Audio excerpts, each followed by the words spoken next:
Audiobook Summary, Man's Search for Meaning by Viktor E. Frankl. Introduction, The Human Search for Purpose.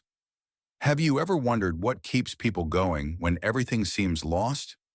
When life strips away comfort, control, and even hope?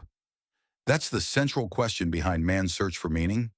Written by Viktor Frankl, a psychiatrist and Holocaust survivor, this book isn't just a story of suffering. It's a guide to finding meaning, even in life's darkest moments.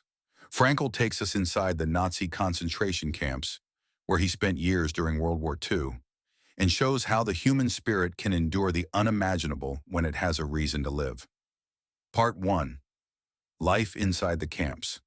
Frankl doesn't romanticize what happened. The conditions were brutal beyond words. Prisoners were starved, beaten, and stripped of everything, even their names. But amidst that horror, Frankl noticed something fascinating. Some people gave up and died quickly, while others somehow managed to keep going. The difference he discovered wasn't physical strength. It was mental and spiritual resilience. He writes, "Those who have a why to live can bear almost any how." In other words, if you know why you're living, whether it's for a loved one, a dream, or a purpose, you can endure nearly anything. Frankl himself found meaning in imagining his wife's face, in dreaming of lecturing about the psychology of suffering after the war, and in maintaining the belief that his life still had a purpose. Part 2. Discovering Meaning. After surviving the camps, Frankl developed a therapeutic approach called logotherapy, the therapy of meaning. Unlike Freud, who focused on pleasure, or Adler, who focused on power, Frankl believed the deepest drive in humans is the search for meaning. So how do we find meaning in our lives? Frankl identified three main paths: through work or accomplishment, creating something valuable or doing a meaningful task; through love, caring deeply for another person or connecting on a spiritual level; through suffering, yes, even in pain, we can find meaning by choosing how we respond to it.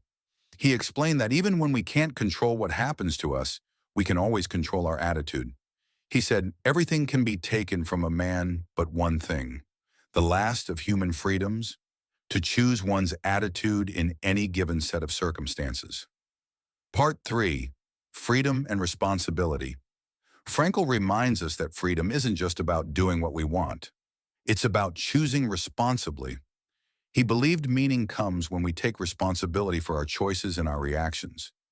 He even suggested that the Statue of Liberty on the East Coast of America should be complemented by a Statue of Responsibility on the West Coast, to remind us that freedom without purpose can become empty. He encourages us to live as if we are answering life's questions every day, because life isn't something we just observe. It's something that expects something from us. Part 4. Applying the Lessons. So how can we use Frankl's wisdom today? When life feels meaningless, remember, meaning isn't something you find like a lost coin.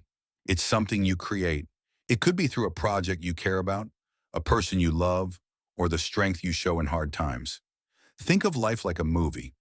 You might not control the script, but you can control how your character responds.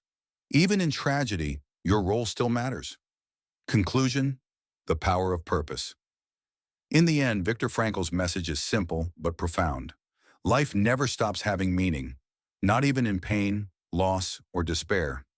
Our greatest freedom is to choose how we respond to life, to say yes to existence, no matter what it brings. As Frankl wrote, when we are no longer able to change a situation, we are challenged to change ourselves. So ask yourself, what gives your life meaning today? Because once you find your why, you can handle almost any how.